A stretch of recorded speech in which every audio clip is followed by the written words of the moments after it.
Hey everybody, PJ Gannon here again. I got the Boat Recoil 26, and like before, what I was mentioning is I got the new 120 amp um, electric speed control ESC put in here so I can run 4S all the way up to 6S. Now the first time, the last video, if you saw that, the EC3 connector, it got a little too hot, it melted, so that was a problem. So I got that fixed, and then I took it to a smaller pond nearby, and I ran it, and then I put the 6S in there, but it was a little hot. So I'm going to adjust that, and I'll eventually do a video on getting the 6S. I'll try a 5S eventually. Maybe they won't run so hot, but I got 4S in here, but I never did a full video on just running the 4S, and I've done it off camera, and it worked fantastic. So I'm going to do it on camera now so you can see the difference between the 4S and the 3S. This is a much bigger pond, a little harder to get to because of the weeds, but I can get into it pretty, not too bad anyway. But and then I also been asked questions about, like, what's the minimum you can do to upgrade your pro boat or any boat as far as that goes. But Funky Cold Medina, which you should check out his channel, but I got a lot of his information from the videos that he does, because he has a lot of different boats and he tries out different props all the time. So when he had the recoil and he used the 440 CNC 3-bladed prop, that brought that boat up from like 31 miles per hour out of the box up to 36.2 miles per hour. So right off the bat, that's an upgrade. So I was like, damn. So I got that. So I was pretty happy with that for a while. 36 miles an hour is fun. And then, of course, I wanted to take it to the next level. The next level was the Dynamite 120 amp ESC, which allows me to go, like I said, go all the way to 6S. 4S seems to be the sweet spot for this boat. And that, I'm guessing, would probably, I don't have a GPS on me, but I'm guessing at least 47, 48, maybe even 50 miles an hour on a good day. It's a little windy, but 4S, I would say about 48 to 50 miles an hour would be the top speed for that. And that wasn't that expensive to do that either. So this boat has, a lot of potential to do all kinds of things. And you can see I did a little paint job to it, kind of make it my own, you know what I mean? So anyway, enough of the talking. I'm going to give it a nice run on 4S. And I got it taped this time, so even if I flip it, the last time I got a lot of water into it. You should have seen it. It was unbelievable, but it still ran good even with the water. But here I go. I'm going to give it a shot, and hopefully it'll be fun, huh? Check it out.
Just in time, the battery went down anyway.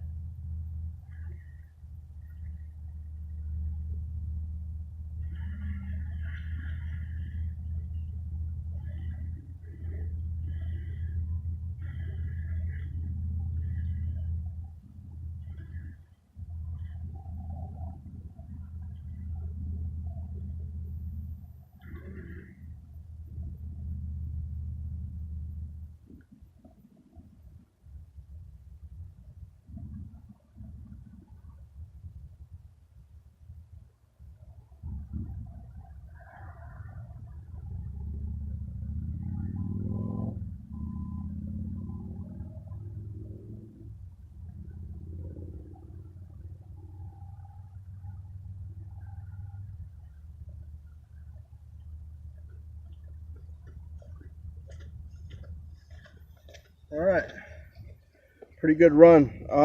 It's really choppy, as you can see, real choppy.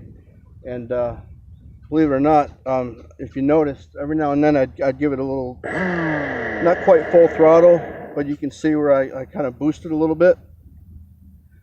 So you can see I didn't even get past. I don't even think I even got the half throttle most of the time. It's just too choppy. But the boat handles the choppiness pretty good. You just can't, full throttle it. And I flipped it a few times, but you saw how quickly the thing got right back up.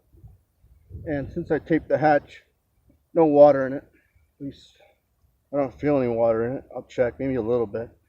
But anyway, I wasn't able to floor it for you guys. I'm sorry, but it was too choppy. But I gave it, a few full throttles there and there. But and you can see the bushes in the weeds, it's a little harder to get into the pond. I mean, you know, my sneakers are soaked now, but it was worth it. It was a lot of fun.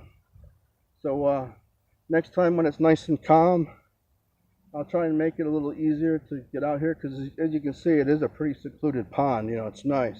It's just a little bit of a pain in the butt to get into. But once it's calm, I bet you I can really open this baby up real good. But I hope you enjoyed that. Thanks for watching. And till next time, guys. All right, take it easy.